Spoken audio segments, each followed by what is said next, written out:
Definitely gonna have to move this over. So, hi everyone. Welcome to my stream here. This is the first time I've ever done this before. But, you know, it's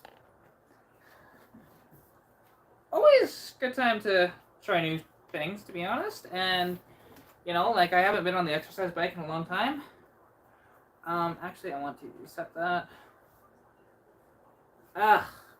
I haven't used this in so long that it's covered in a bunch of cords and stuff, and obviously don't want those with me. So yeah, honestly, I just need to work on my cardio a bit, and why not chat with y'all while I do it? If I might want to change that because I don't like the height because it's set for my dad. I just want to do these things because all I have, I have a rowing machine, but I can't really use it anymore. Oh, is that all the way down? Oh, it is too. I'll just have to make it work then. That's fine. But hi! So, if you don't know, my name is Katarina. It's actually right on my shirt here, which is interesting.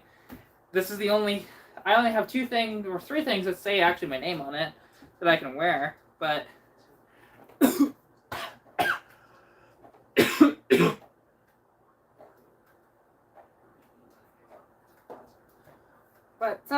yeah, so how's it going, everybody? You know, I don't really have much going on, to be honest, lately. I am just trying to figure out, like, what I want to do next with the car and stuff like that. Because there's lots of things I want to do, but it just, money is a little tight with stuff, especially lately. There's stuff I can do that doesn't cost me anything, though, like, for example, mounting up the front bumper cover from the 82 GT. That would be cool. Which wouldn't be that hard. It's just I don't have the grill. Like I don't have the entire front bumper assembly from that parts car. All I actually have is the oh, what's it called? All I've got is the bumper extension for the front. That's all I've got, right? So it's just one of those things. And I realized the other day, after I got back from the dyno day, and like the next day especially, is just how wore out I was. And, because if you don't know, not every weekend, but a lot of weekends I actually help out with a dyno. And I travel mostly around Edmonton, although this one happened to be in Strathmore, so it was actually somewhat close to home. About an hour and a half away from here. And it was a really good show overall. Lots of people I recognized, which was nice. Got to catch up with, like my friend Ron was there, which he drives the C3 Corvette, which is pretty cool. Let's just see here. No, I want the time. There we go. Because I don't know how long I'm going to go on this for. Not terribly long, but long enough, right? And then we'll just stop and chat about vehicles, and who knows. Maybe I'll boot up the game later. We can go with that, or maybe even after this, maybe I'll try and work on the, what's that thing called? That header that I was cleaning up the other week. Because right now, it's finally stopped raining, and of course my cat's caterwauling. Hey, Saber! Buddy! Yeah, this is new for me, to be honest. Because I've done workouts in the past, but they take a lot of energy out of me, so that's the difference here. And apparently, according to this, not that there's... I have it on a decent resistance setting, although I might turn it back a little bit. Apparently it says I've ridden over 1 kilometer already. Because I'd like to just work on my cardio a bit, work on my legs a bit, which, what better than riding a bike? Now, I actually sold my actual bike because it was just, gave me too many problems, and I actually got a good buck out of it, but you know, it's one of those things, right? Um, but, you know, because we'll see how this is going to go, to be honest. I don't think I'll be on this for too long. Because let's see. Like, because I don't use this very often at all. And I do wonder if this is kilometers or miles. Because that I don't know. But I need to get into better shape, so. And I can't use the rowing machine because I'll just faint using that. But at least with this, I'm just riding a bike, right? Just riding a bike. But so it was actually interesting because working the dyno day last weekend, this would have been on Saturday, I was honestly having a good time overall. I was actually the sort of foreman for the crew this time around because there's really only about 3 or 4 of us that will actually be part of the actual company, and then the rest of the people are volunteers that come along, right? So with the volunteers, I actually have quite a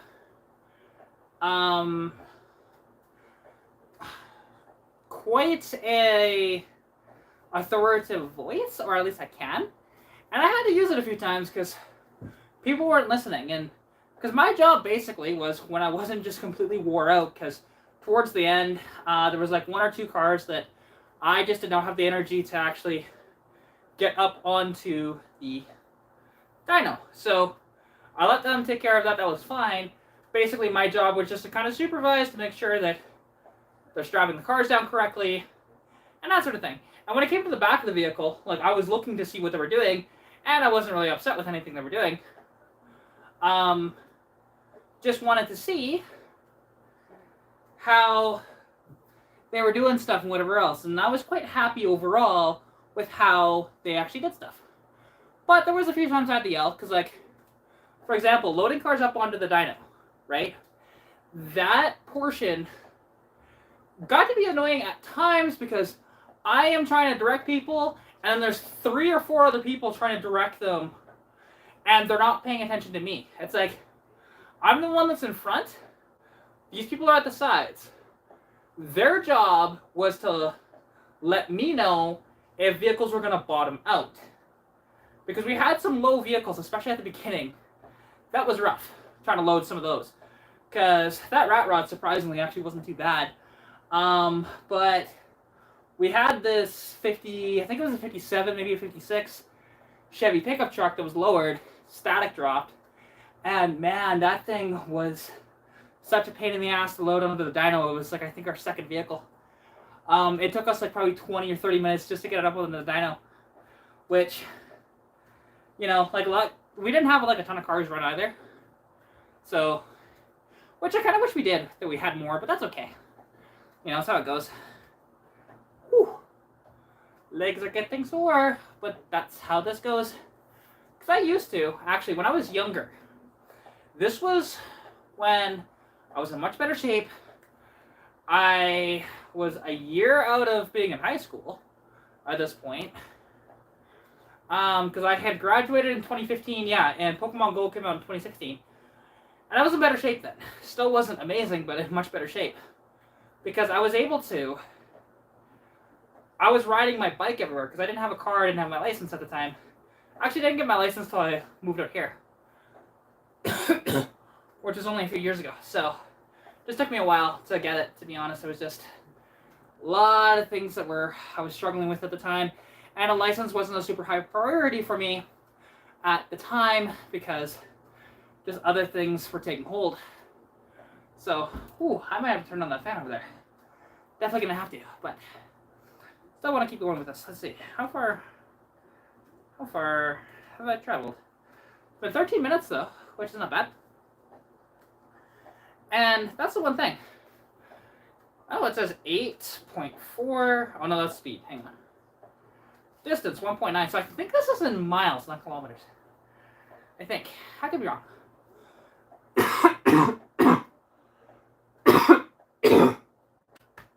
And that's my lungs. Because it hates this. Because I'm asthmatic too, so. But I gotta work on my cardio. And I gotta work on my leg strength. Because my leg strength is really bad. Really, really, really bad. So, you know, because I noticed it, like, after all the stuff with the Dino Day, which there's still more I'll talk about, but I was wiped for the past 2 days. I could not function hardly at all. Like, come Sunday, I could barely walk without just a bunch of pain. Because that's how out of shape I am, man. And I couldn't really do much at all. So, that's one of these things where I just want to work on this. And, you know, if I can chat with you lovely people in the process about cars or whatever, that'd be cool too. Like, if you have anything you want to say, any questions, let me know. Because, yeah, like, after Pokemon Go came out, though, sorry, I'm jumping around a bit, that I actually was riding my bike about 15 kilometers a day. And at that time, actually, that wasn't my beach cruiser before it just had major problems. And I could not figure it out because it was a stupid gear system on it. Like, I'm a mechanic. And when your gear system for shifting gears, and it was only a 3-speed, and it was inside the hub on the back wheel, has off the cable, it goes into this little chain that goes into the hub, right? But the problem is it no longer kept tension on that little chain, and I didn't know how to change out that chain because there wasn't a master link to change it out. So I was able to kind of sketchily do this. Riding it, I would reach back because it was on the left side, luckily. So I would hold it, beach cruiser, with my right arm. I'd reach back, and I had a little piece of wood that I would put in there as I'm riding, shift gear, pull a piece of wood back out, and keep going to shift gears. Don't recommend you do that. But it was a bicycle, not as bad as, say, you know, like a car doing that. Or even how I had to, my parts car, because there's no shifter in my parts car. What I actually did with that to get that thing to move. So, again, no shifter. Shifter cable is there, but no shifter itself. So I used a screwdriver, and I wedged it in, well, because there was an opening for where the cable actually came out, and there was this little opening. So you can put that screwdriver in there, like a, you know, just a big thick screwdriver, and you pulled it out to figure out, like, pulled and pushed on it to figure out what gear you're in and stuff like that. That was a challenge. Like, you can watch that video on my channel, actually. And that was quite fun to figure that out. And I still have that parts car, actually. It's a 1983 Mustang convertible. It's got a V6. I sold the roof off of it. It came with no doors. It had the full interior in it. Still has, I sold the seats out of it, or at least the front seats. And I sold a couple other little parts.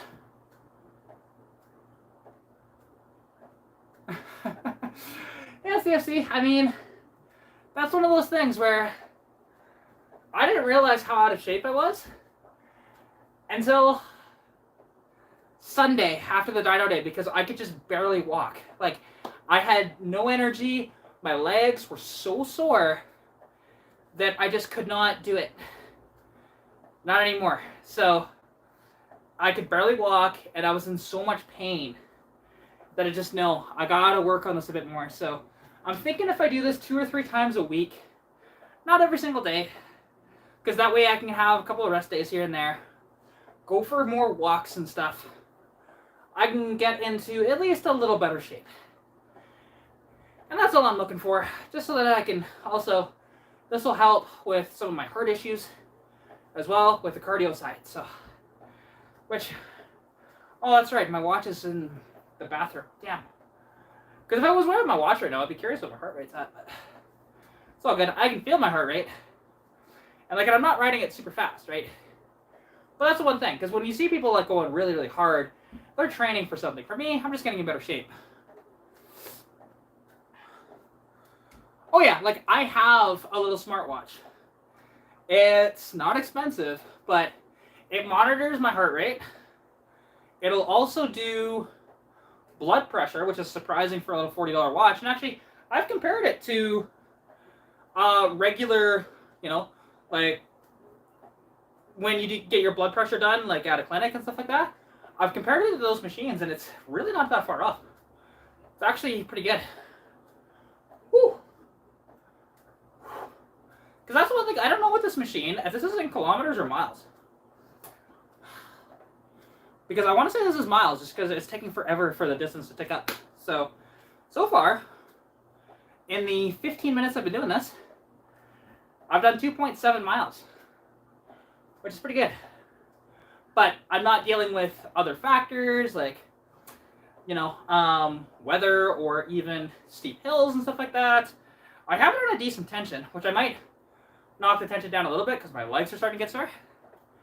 I don't think I'll do this for too long, but it's just a start, right? This is day 1. And this thing has been sitting around here forever. I have a rowing machine, but I can't use it anymore as well. So, which maybe me doing this can actually motivate my dad to start working out a bit too, because he needs it as well. So, that's the one thing. I can't force him, but in the past, when I've done it, he's also done it as well. So, fingers crossed it works.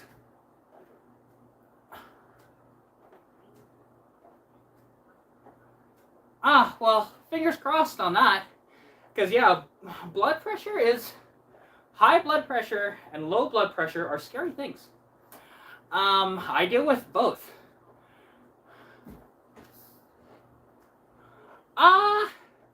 It's not my lower back that I have problems with that. Because you are bending down and pulling, right? Because really, it works like that for me. It works on my arms. It's a lot more cardio than what this is. Because it's a full body workout. Because even like your legs, you're moving back and forth too. But it's the constant bending down and getting up. I can't do that with my condition anymore. Like, because I have, the condition called POTS. And that condition makes it quite difficult to do anything like that. So, I even have issues in the shop too. But yeah, I just want to work on my cardio, work on my legs a bit. My arms, I'm okay with at the moment. I'm not going to do anything about that. Basically, I'm just going to work on this, stationary bike, which I'm now at 3 miles. Which is so funny that it says, hey, the generic thing of saying, oh, you've burned 79 calories. Oh, I'm sure I burnt more than that, because I can feel it. And that's one of those things where people don't realize of when these things say, oh, you've burned this many calories, you've burned that many calories, of a simple device, that doesn't actually tell you the full story. Because a lot of that falls down to your physiology, right? How your body is. Because I'm actually sweating quite a decent amount now. Whew. And, yeah.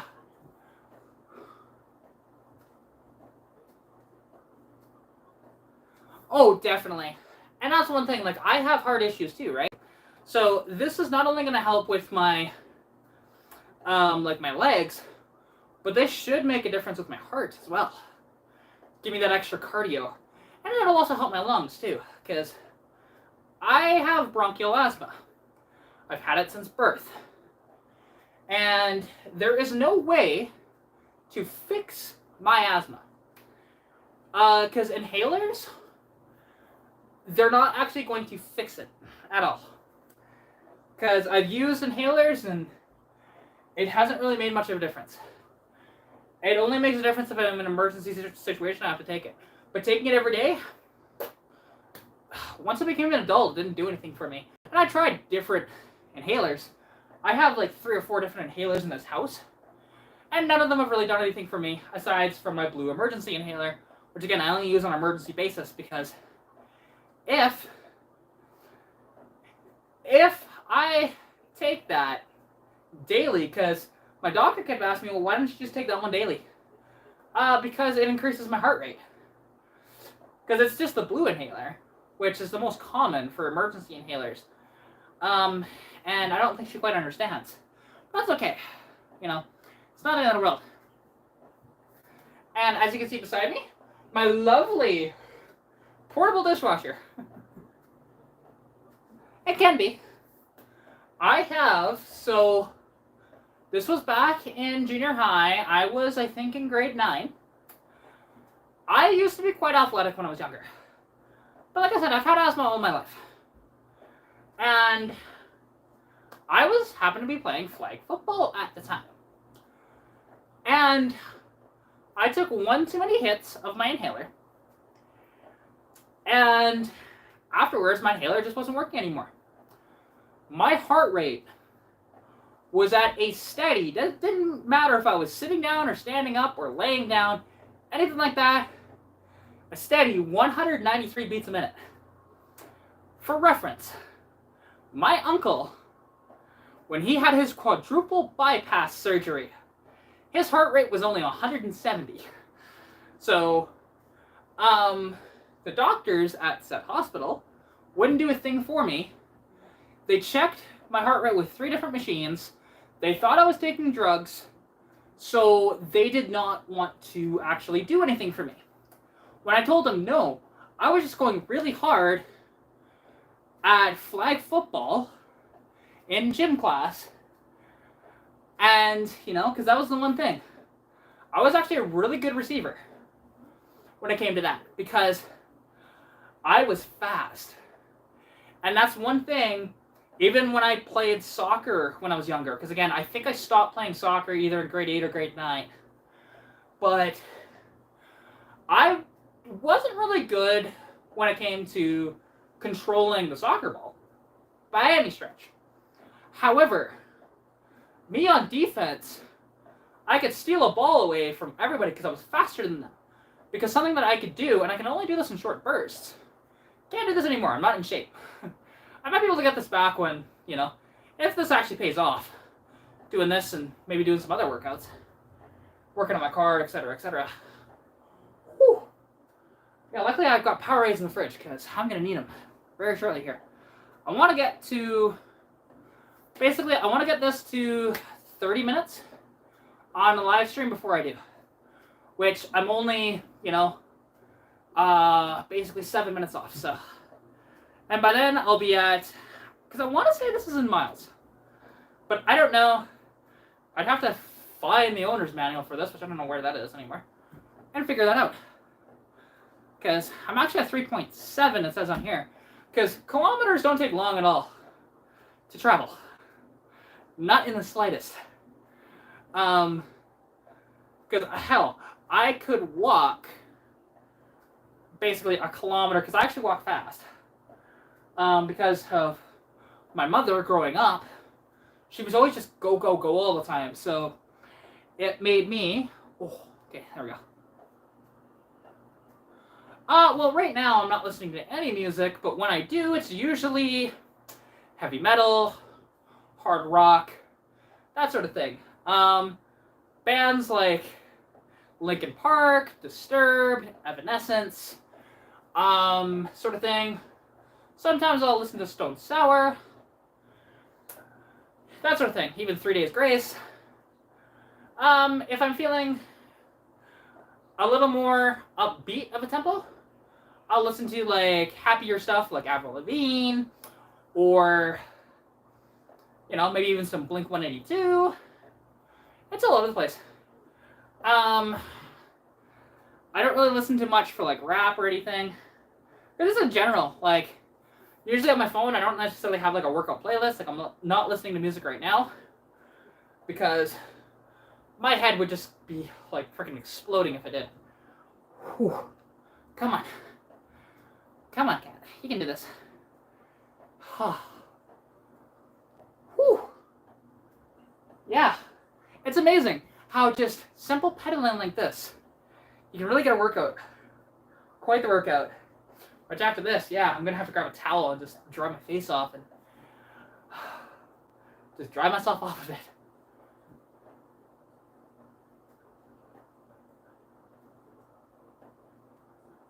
Oh yeah, I mean, like, here's the thing. Because for me, if you want to get energized for anything you're doing, heavier music, I find, is the best motivator. See, I do listen to all of them as well. I might not have any of their music currently on my phone, which I should actually get that music on my phone. But a lot of my music tastes are more modern, and it's just one of those things. But considering I love old music, don't get me wrong. Like, all of those bands, I'm a big fan of theirs. Like, I have seen, like, for example, I've seen Guns N' Roses in concert. I've seen The Cult. For any of the, not that Guns N' Roses is super old, but kind of old. And The Cult is definitely 80s at least. Potentially, I think they may have formed in the 70s, but, you know, I have seen Disturbed in concert twice, which they're an amazing concert. If you're into Disturbed, honestly, they're worth watching because their concerts are exactly how they sound. If you're listening to them on the radio or anything like that, it's an identical sound and it's wonderful. There's no extra stuff that they add at all. It was quite emotional, which I like that, to be honest. Before I knew that, you know, Headley, as a band, or at least I think the lead singer of Headley, was just an abusive freaking asshole. I actually did see Headley in concert, which that was actually a fun concert, but, you know, it was just a last minute thing. And I went with my mom. And it was fine. I was having a lot of issues back then, though, too. But that's the one thing, like, Disturbed, for me, Disturbed essentially saved my life. Because if anybody knows, I have dealt with depression and anxiety, honestly, since I was about 10 years old. I think that's when I can date it back to. At least as early as I can remember. Well, and actually, so that's kind of a misconception. Disturbed, they actually have music that is not super heavy at all. You know, you can hear, like, for example, their rendition of Sound of Silence is just tons of emotion put into the song. And it's a little heavier, but it's not, like, intense. Right? Let's see, what else is there that's not, like, super, super heavy for them?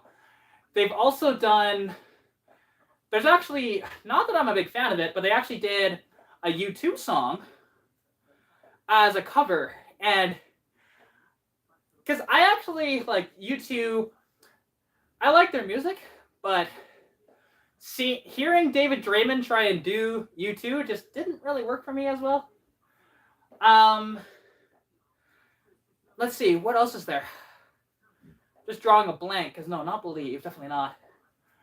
Not Prayer, not The Night. There's some other, like, really sort of powerful emotional songs that they do, and I love it. You know, that's the type of stuff that when I'm listening to music and I need a bit of a pick-me-up, that's the music I listen to. And even, like, actually something else that I'll listen to as well, it's one of my favorite songs, is Drive by, who sings that? I'm trying to remember the band name. I do know that they actually play it on, oddly enough, Surf's Up is the movie. That I think that was the first time I heard that song, and I'm like, I love this song. You know, I'll even, because I'm just trying to think of other, like, music I like. To be honest, I like a lot of stuff, because even, like, there's some Eminem and whatever else that I will listen to from time to time.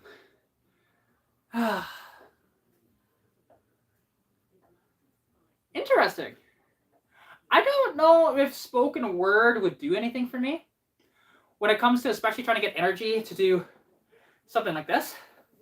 Which, whew, actually, hang on 1 second. Oh, boo! I can't open that window. To open that window is on the other side. Damn it. Hey, Rascal, you want to open that window? try and cool off in here a bit. You know what? Because I'm at half an hour, but I'm actually okay. I'm just going to really quick here. I'm just going to go turn on the fan and probably turn on the AC as well. Give me 1 second here. Oh, God, that seat's so uncomfortable. Ah. Woo.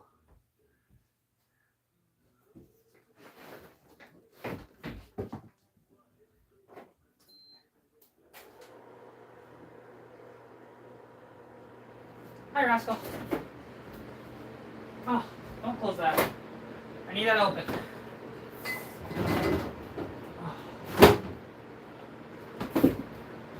Yeah, you know what? I'm going to keep going. Because I said I was going to stop at half an hour, but you know what? I am actually feeling okay. So, you know, because basically, I just want to be at a point where I'm actually properly tired. Like, not exhausted, but tired. And I'm not really feeling that yet.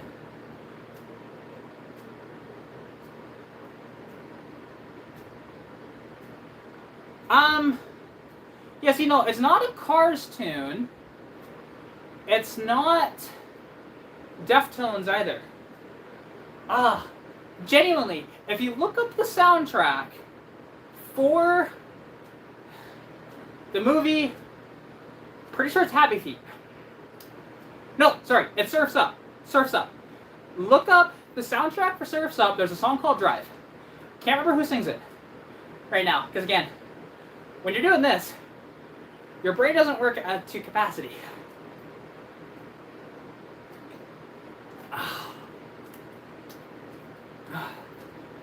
Whew. That's quite the workout this thing does to you. Hey, cool, that works. Put that down there. Yeah, and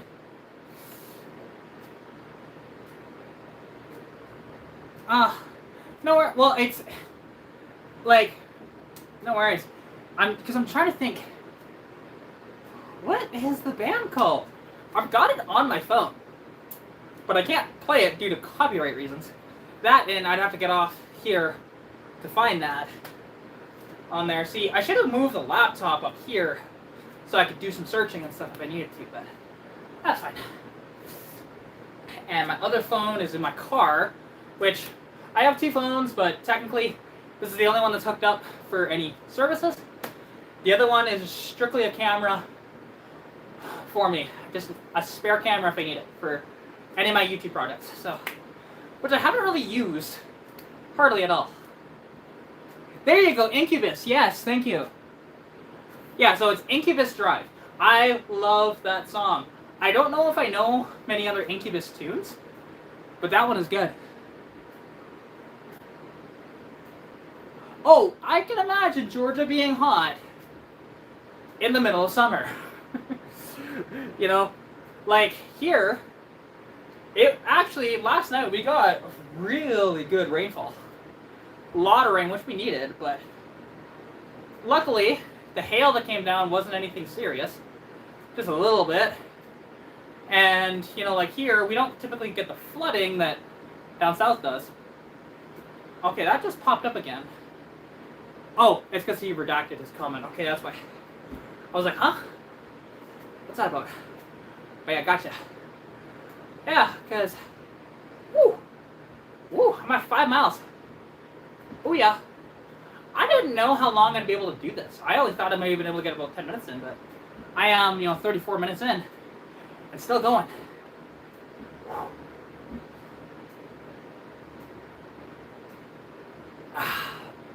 But,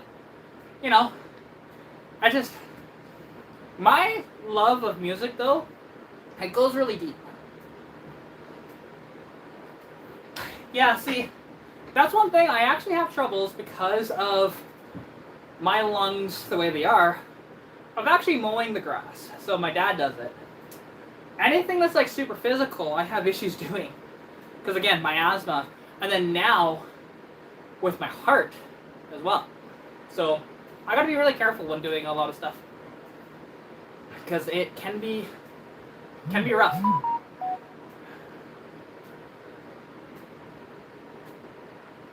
Well, okay. Yes and no. Yes, in the concept of, well, see, I live in a very small town that it's a lot of hills and the sidewalks suck and I don't ride on the road. I also sold my bicycle because my bike, it was just giving me too many problems. I couldn't quite figure it out because it had a dumb gear system in it. And it was only a 3-speed beach cruiser anyways. And plus after I got my car, kind of didn't really use the bike much anymore. Even though I did like the bike, I wanted to retrofit it with a motor, but never did. I even bought a motor to attempt to do it. Bought it really cheap at an auction, never fired, and then I realized how much that motor's actually worth, little 5 horsepower Briggs & Stratton, again, never fired. That engine, I bought it for 20 bucks on a pallet with a bunch of other stuff. I sold the entire pallet for like 400 bucks. So that's the one thing at auctions, like I look for that sort of thing, right? I look for like a pallet that might have a bunch of stuff on it that could be worth a decent buck here and there. And it takes a bit to sell stuff, but that's fine. Especially where I live, because this is a small town. I live in a town that only has about 3,000 people total. Also, the heat with me, because I do have an aversion to heat. Try to ride a bike when it's, I think it's about 27 degrees Celsius outside. I would have a big problem with it, and I would actually get less of a workout in than doing it here with the fan and the air conditioner on, which I just turned on about 10 minutes ago. Whew.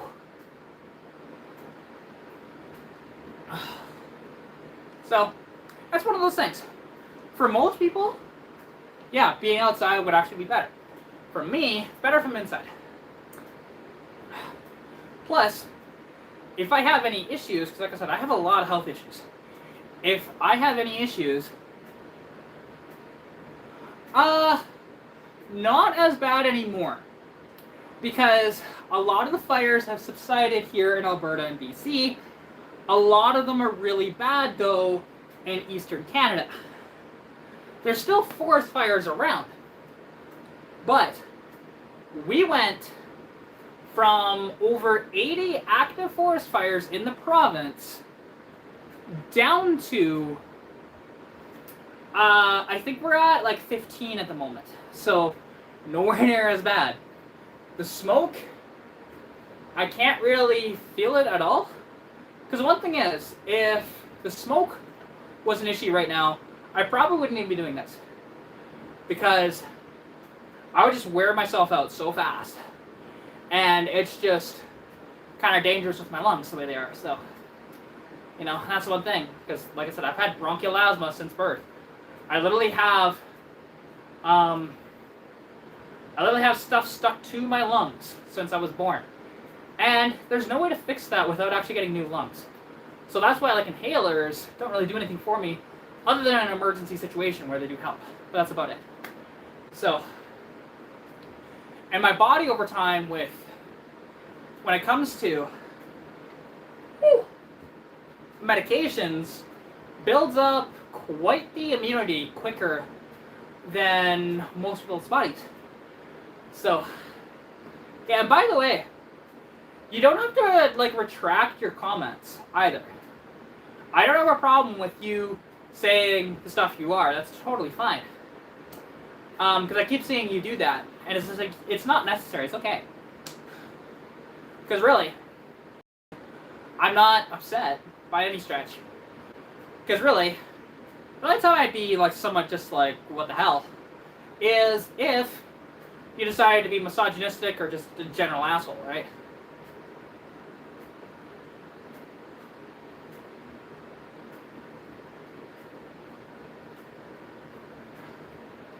Well, we'll see if I can, hopefully, I appreciate that, CFC, because hopefully I can get into the rhythm of doing this more often, and, because that's one of these things, like, when I'm here, when I'm home,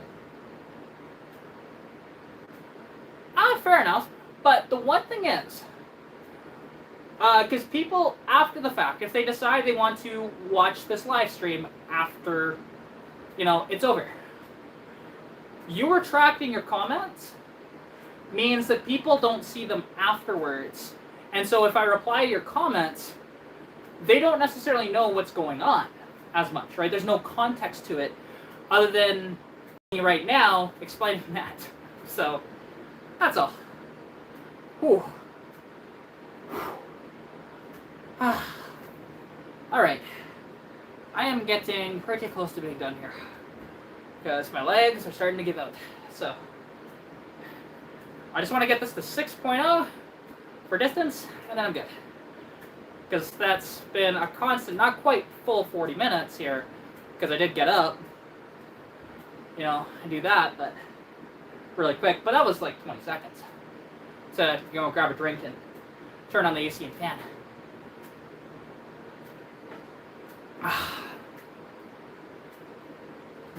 And he still does it. After I explain that. Oh well. It's not a big deal. Whew. Alright. There, I am done. But it's so funny that it says, hey, I've burned 156 calories. No, I haven't. I've burned more than that. Whew. There we go. Perfect. Oh, okay. Oh. Woo! That was quite the workout. Let's just lean up against this. Because it's interesting, like my legs are actually kind of sore. But this seat is so goddamn uncomfortable on this thing that my ass is more sore than my legs. That's all good. Whew. Because, that's the one thing. I actually, not when I'm here, but when I'm not home, I actually get far more exercise in than when I'm actually home. Which, it sounds kind of funny that way because I have all the time in the world when I'm here. I really have nothing to do. There's stuff to clean and stuff like that, which I'll do later tonight, or possibly tomorrow. Just clean up my living room a little bit because it is a bit of a mess. But, it's just one of those things. I can feel it in my legs. Yep. Here, let's just move this over here.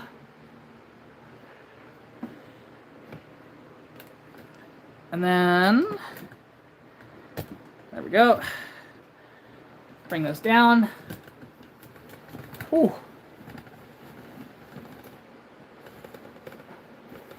Oh yeah, to be honest, that's why I like beach cruisers. Because beach cruisers are still built in that style. Right, where it's comfort. Yeah, and don't mind the mess. There's actually not that much here. It's just, I have little storage in my house, so sometimes stuff gets on my chair. Whew! That was... Yeehaw! Because I can feel my heart going. It's actually not that fast, surprisingly. I'm kind of shocked by that. I expected that to be worse. Hi, Rascal! You can jump on me if you want, but I don't know if you'll like it. I'm a little clammy and stuff. But it's all good. Because that was one hell of a workout. Just for me. And that's the one thing. Because people might watch this and go, that was nothing. But the difference is, though, is what you can handle and what I can handle. Right? And even as an example with, cars. And that's why, I never, ever... when it comes to vehicles, make fun of anybody's knowledge with those vehicles, right? If you don't know anything, and as long as you're actually upfront about that, I am fine with it, If you actually know quite a bit like I do, that's cool too. Because I can carry a conversation a lot longer and easier with somebody that knows about cars. Even just a little bit, right? And I've tutored people on cars. I have a couple of friends that I've taught them a lot on cars. And that's something that I try and do even with my channel. And there are some things on my channel that I get wrong. And I will address that when I know I'm wrong, right? Because even there was that whole thing with that video that... my recent most best video, because it has 15,000 views, is... that I was doing a video on a 1973 Chrysler New Yorker. And the one thing I totally forgot, just again, my mind blipped on it, and I knew this, but at the time when I said it, I said that the New Yorker had a frame underneath of it, when that's false. It's actually a unibody vehicle, which Chrysler, since I think it was 62 or 64, have all been unibodies other than the trucks. The only truck that Chrysler ever made that was a unibody was the Dodge Rampage, which only ran from 1980, I want to say 82 to 85. So it didn't have a long run. And that was a front wheel drive based on a Mitsubishi and that sort of thing. Woo. Ugh. See, and that's one thing, like when you have long hair and you do workouts and stuff like that, it's worse having long hair than having short hair. And yeah, I don't really put my hair into ponytails and stuff like that because it just doesn't like to go into ponytails. Because while my hair is long, at least somewhat, because it's not even at all. Yeah, Malays area is a little interesting because I mean, both of my cars are Malays, right? Being, because like the Malays is basically from about 77-ish, or potentially a little earlier than that, until the mid 80s. I find because once the mid to late 80s happened, I tend to consider that, at least for car-wise, not quite Malays anymore and starting to get to a little more modern. Like, because I started to put, fuel injection into cars a lot more, right? They started to computerize them. And they also started to gain their power back, right? There were still cars with luxury, and that's one thing, because, and actually, this is a little trivia, if any of you know anything about Mopar knowledge.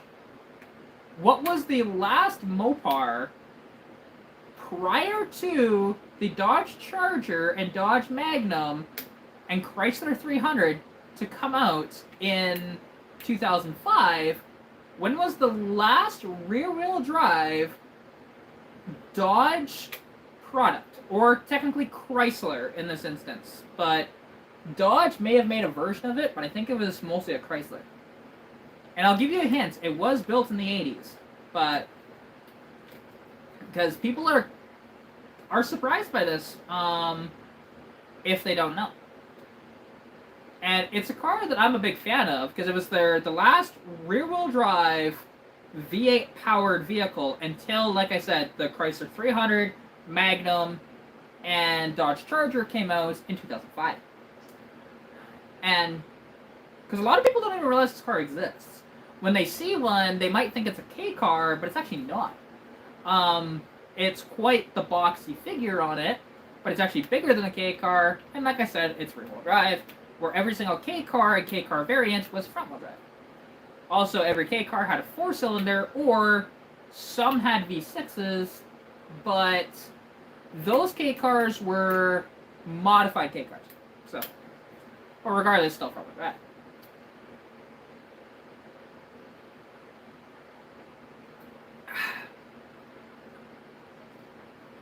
Because, I mean, if you don't know, like, I can tell you, but... Because it is kind of an interesting car, and very luxurious, doesn't make a lot of power. I believe they can only have a 318. They did not come with a 360 to my knowledge. I don't believe police forces ever used them. Because I think they may have deemed them a little too small. Compared to, say, like a Caprice or anything, which a lot of police forces use the Caprice or Crown Victoria LTDs for their police forces. Oh yeah, see, and that's one thing. There are so many K cars, right? Like, when it comes to K cars, because let's see, just off the top of my head, there is the obvious Aries K. There is the... Oh god, why is it not in my head?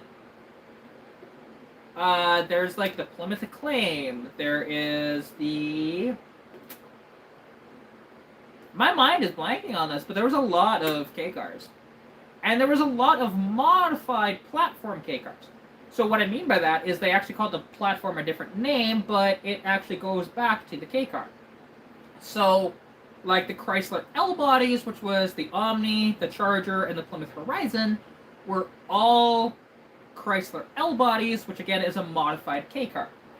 The early Caravans were also K cars as well, debuting in 1984, I think it was.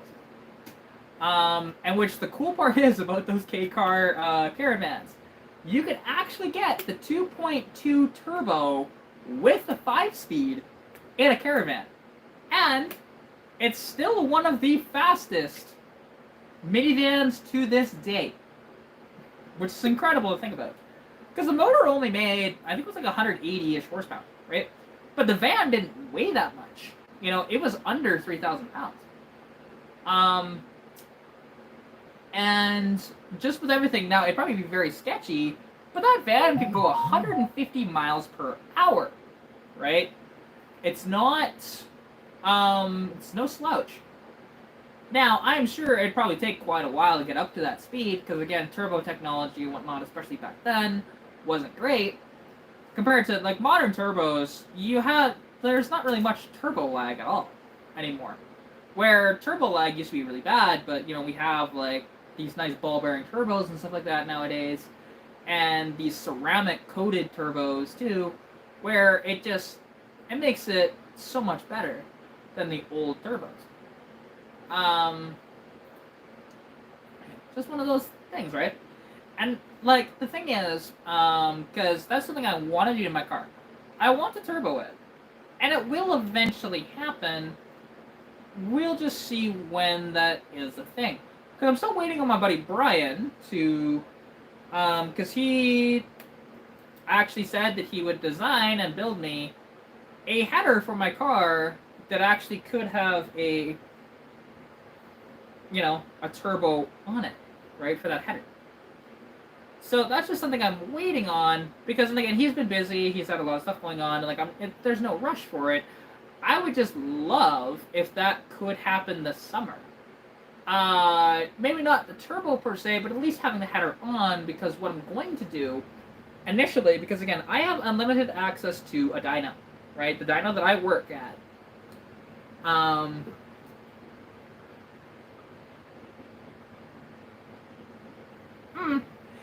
See, yeah, that's the interesting thing about Saab turbos, because where turbos, in essence, are a dumb system. So, and not necessarily that they're stupid to use or anything, that's not what I mean. I mean that a turbo, literally, because how a turbo actually functions, is it runs off of exhaust gases, right? You know, so it's mounted onto your exhaust manifold or header, and the exhaust, or at least a portion of the exhaust, will flow completely through it, and it'll spin a turbine inside. Then, as it's spinning that turbine, it's sending that extra air, because it's kind of making the air go faster, into your intake, right? Depending on your setup, it could either be through your throttle body, through your carburetor, or if you have it set up properly, you can actually do it as a draw-through setup, which early Ford Turbo Technologies, which is the 2.3 turbos in the early Fox body Mustangs and Capris, actually had a draw-through turbo. And basically, a draw-through turbo has the carburetor, and then underneath that is actually where the pressure for the turbo comes from. Or not comes from, sorry, where it goes to. That's a draw-through setup compared to a blow-through setup where, you know, it does the same thing, but it goes through the carburetor instead of underneath it. And I prefer a draw-through setup for just one reason. Is you can utilize stock equipment. They only had, I think it was either 8 to 10 pounds at the most. They weren't really reliable.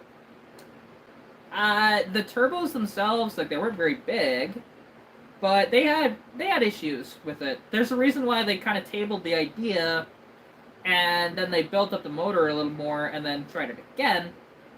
And fun fact, that same engine, heavily modified though, but the basis of that engine can actually be found in the brand new EcoBoost Mustangs. That 2.3 turbo is, granted, very modified. You know, it's got fuel injection, and it's got beefed up internals, and I think the block is even different, but the basis of it is still a Lima, which is interesting. And the Lima is technically a Mazda design, if memory serves. Which Ford and Mazda have been in bed together for a long time. Ford will deny that the EcoBoost is a Mazda engine, but you can even look at the motor that was put in the Mazda Speed 3 and the Mazda Speed 6. And you look at the 2.3 EcoBoost that is put in, well, the Focus RS when that was still around, and the new EcoBoost Mustangs, and you'll find it's almost an identical engine. Just one setup for front-wheel drive, the other one setup for rear-wheel drive. It's pretty much it, excluding some minor differences, right? So it's kind of interesting, but Ford will deny it outright that they're the same engine, but you look at them side by side and like, there's not much of a difference here.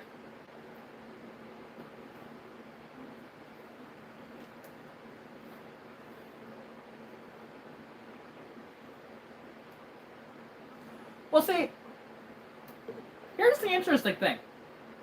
Because, so, if you do a turbo, because the thing is, a turbo is naturally going to make your car quieter, because it's running off of exhaust gases, right? Naturally, that's going to happen. And but you can still make your car sound really badass with a turbo. Depending on what it is, like my inline 6, I can still get a very lopey, nice sound out of the exhaust and still have a turbo on it and it not be really loud. You know, it'll still be like a decent volume, but nothing that pierces your ears or anything like that. So it's kind of a bonus, right? And that's why just about every manufacturer uses turbos. Now, superchargers, on the other hand, which is forced induction as well, superchargers don't actually silence your engine. And to a certain degree, actually, a supercharger makes it louder. Only because the whine of the supercharger is extra noise. Which I love superchargers. And, like, something that... See, for me, turbos are fun. I like the sound of a turbo, personally. You know, like hearing that... It's not as much the whistle. Like, the whistle's fine to me. I still prefer the whine of a supercharger. But I like the whistle of, you know, the turbo. And when... You know, it flutters, like when you're doing gear chains, for example, you hear that. I love that sound because it's kind of going through the blow-off valve. If you have a blow-off valve. Which turbos naturally need that, or something that regulates the pressure more. And that's one thing that my little turbo, because I have a turbo to put on the car. It's not, I mean, it's kind of ideal in a way, because it's actually a low RPM turbo because it's a diesel turbo, so it should spool up a little quicker. It's off of just a Jetta, I believe, TDI, and, you know, it's just one of those cool things. That, ooh, this is an episode of Faster with Finnegan I haven't seen before.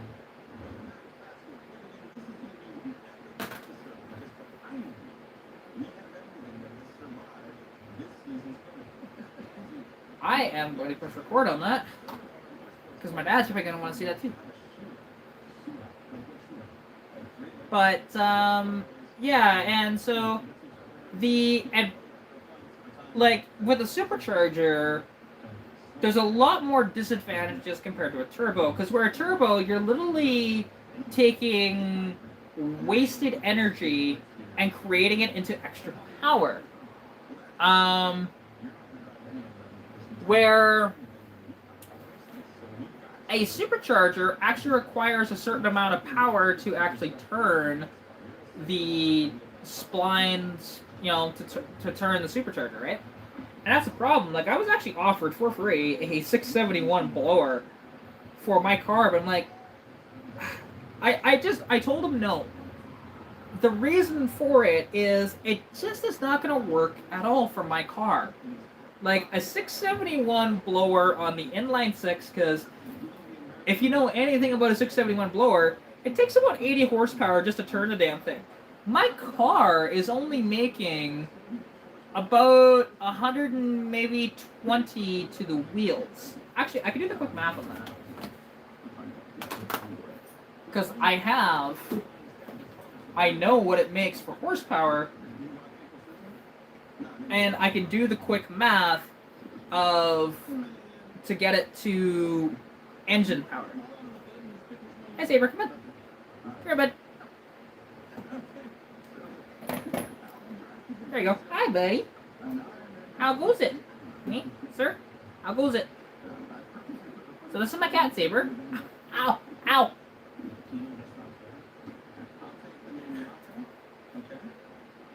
Oh yeah, let's make that on this last. Okay. Log into me. Because I'll just quickly tell you of how much power my engine actually makes.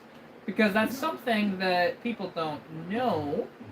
Of when you're on a dyno, how do you actually calculate how much horsepower it makes to the wheels? And basically, it's a very simple calculation. Where you take that number, and general rule of thumb, sometimes it's a little different, but you times whatever it made to the wheels by 1.28, and that's what it makes approximately to the crank. So let's see. So mine makes 91 times 1.28. That's 116 horsepower. So the blower, which requires 80 horsepower to turn it, right? That's 671. Or sorry, 80 horsepower, I should say. So if I go 116 minus 80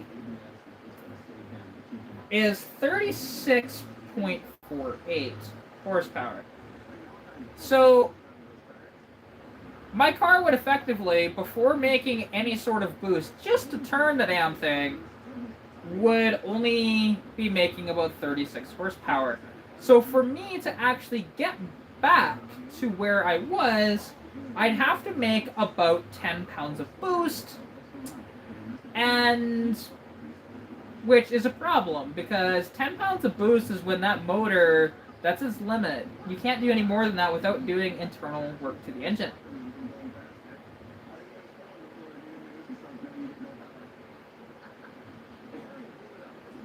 Well, technically, that's the one thing with the supercharger. Technically, a supercharger is working all the time, where a turbo needs to cool up, right?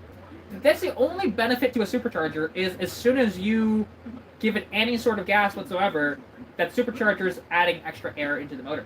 That's how they work, because literally, a supercharger works off of, you have a pulley on your crank, and then you'll have a giant belt, which is on the supercharger. And as the RPM goes up, it turns, that crank, and in turn it turns to, well, if it happens to be a twin screw supercharger anyways, which a 671 would be, it'll turn these two gears that go like this. And just the force of that is actually creating a bunch of air that gets sucked into your intake, right? And in turn, you add more air, you add more fuel, you get more power, right? And that's, the general basis of it. And just like with my turbo setup, because when I want to do that, like, I only want to run about 7, maybe 8 pounds of boost anyways. So the 671 blower is pointless. On my convertible, different story. You know, I could bolt that on, and it'd be a little better. Not that that makes a ton of power either. That little V8 in there is only making, at this current moment, it's 130 wheel horsepower. It's actually, if I go, hang on. My dyno sheet says something different, but technically my car was misfiring on the dyno. So when I got it dynoed. There we go. Let's go calculator. So let's go. So what does it make wheels than my convertible? So we go 130 times 1.28, so it's about 166 horsepower to the crank. Which again is not much at all. It's quite poor, in fact. So that's just one of those things. And now the thing is, like with my convertible, with my inline six car, because my goals for the inline six are to have good fuel economy out of it and be able to beat up on stock Aero Fox Body 5-liter Mustangs, which is not going to be super hard to do, because once I add the header, which is going to add somewhere around 30 horsepower for the header, and then when I put the turbo on it, because I'll have to see if this is even possible, because I might have to get my intake machined out to accept the 2-barrel to bolt directly onto the intake. Otherwise, it's not going to work out very well.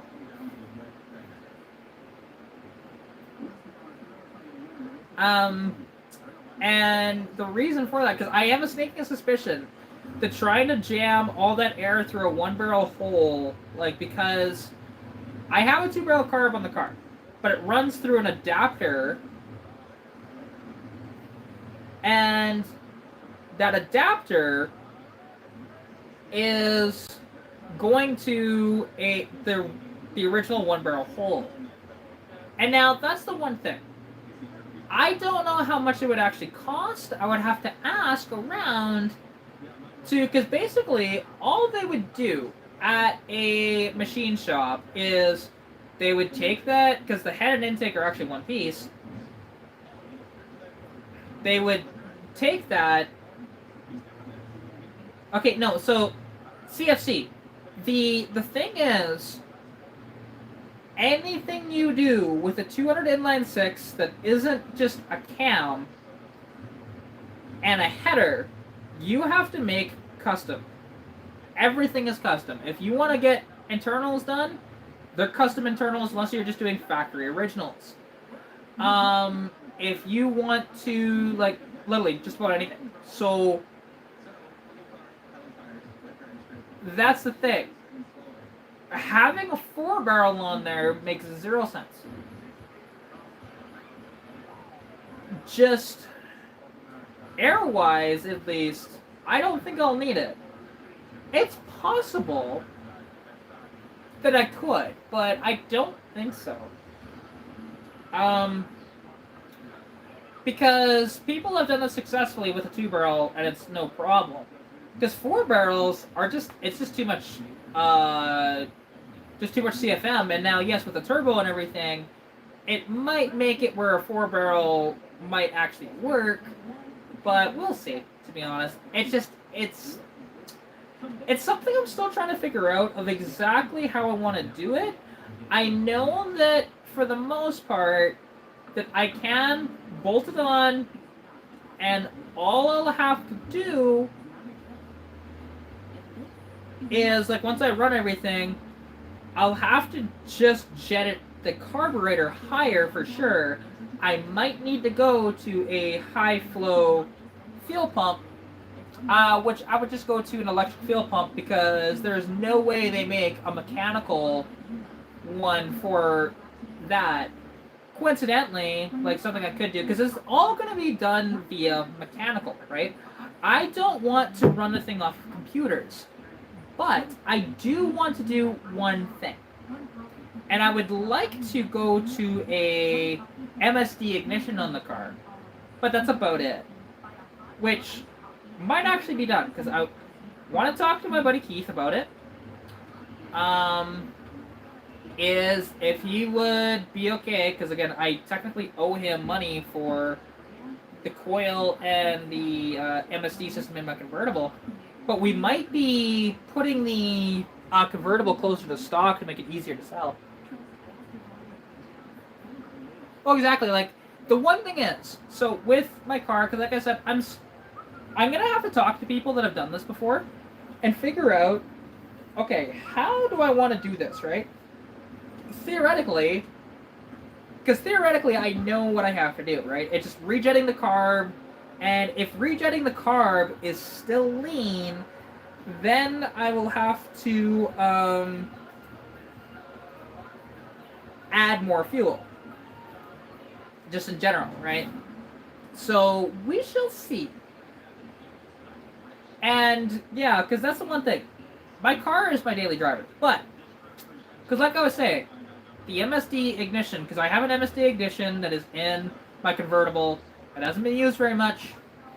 And I want to ask my buddy Keith, because we already kind of have a plan of to drive the convertible up to Edmonton and basically just put it back to closer to stock, where I take the intake carb and the MSD out of it, and we put on either a stock style 4-barrel carb on it, or we go to a 2-barrel carb on it. Because for the most part, people are likely going to rip that motor out anyways and put in a different 302, so it's not really a big deal. And that intake and carb are worth a lot of money on that car. And so it's one of those things, like the intake that I have on there, I got it for a really good price, but from what I can tell, that intake is a special aftermarket intake from the 70s, or actually from the 60s, and it's a Shelby intake that was an aftermarket one that's worth about $1,000 now. And it's just interesting, right? But if I put on and the carburetor itself, it's a brand new Holley 600 carb, I can sell the carburetor. That carburetor goes for, give or take, about $400 or $500. I can sell it for, let's say, about $300 without any issues, because it's a carburetor that has 6,000 kilometers on it max.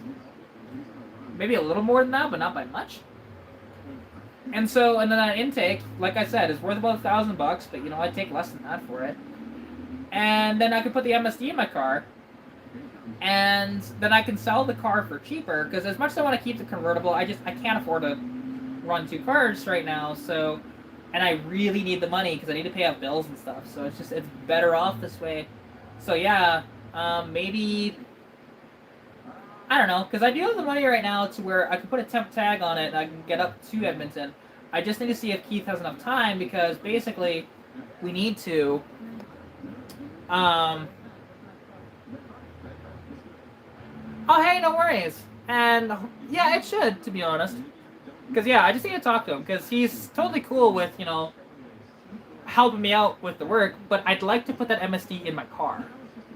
So we'll see. We'll see how that goes.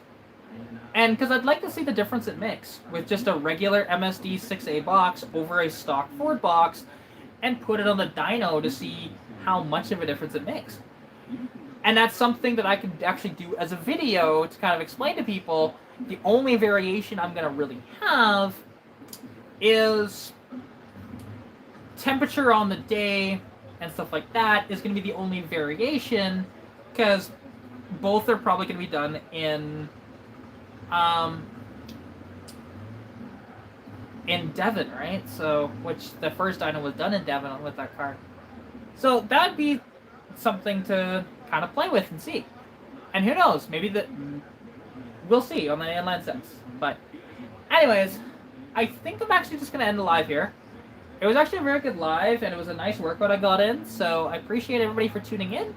I hope you guys enjoy the rest of your day, whatever time of day it is for you, and I'll catch you later. Peace. Oh, here we go. Well, see, actually, hang on. Sorry, I just saw that comment before I ended here. Well, here's the thing, Cattle. The stock ignition system in a 81 Mustang is not that great. Like, they're okay. They're fine. But they're not as good as, like, an MSD is. Yeah, it's a little better if you have something to control your timing, or, like you mentioned, coil on plug. That way. But, because all I have right now is a supercell coil on it and a stock ignition box. But that's the one thing. Because MSD always claims that, oh, hey, you'll gain power doing this, right? And it's a good way to figure out, is that claim actually true? It's a good video, right? And that's the one thing. And I have the access to the dyno so I can test this and show everybody if it is or not. Because I'm curious myself. Like, I don't, if there is a difference, it's only going to be a few horsepower, right? It's not going to be this whole, hey, you put this in your car and you gain 30 horsepower. That's not how it works, right? You know, I'd have to probably recurve my distributor to make it do that. To get a really good gain by doing ignition. But just, yeah, like I said, the MSD box, I could see there being a difference. And I'm one of these people that, when I make adjustments to my car, the slightest difference in horsepower, I can actually feel that, you know? Where most people, when they make a couple extra horsepower, they can't notice, but I do. So it's kind of interesting that way, right?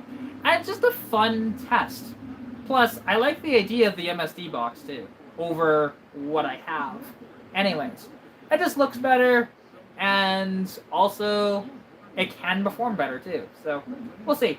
Plus, I do have, you know, like, brand new, well, not brand new, but MSD wires on the car, too, so. Or, they're not MSD, they're Street Fire wires, but they're made by MSD. They're just not as big as MSD. So, anyways, now I'll go.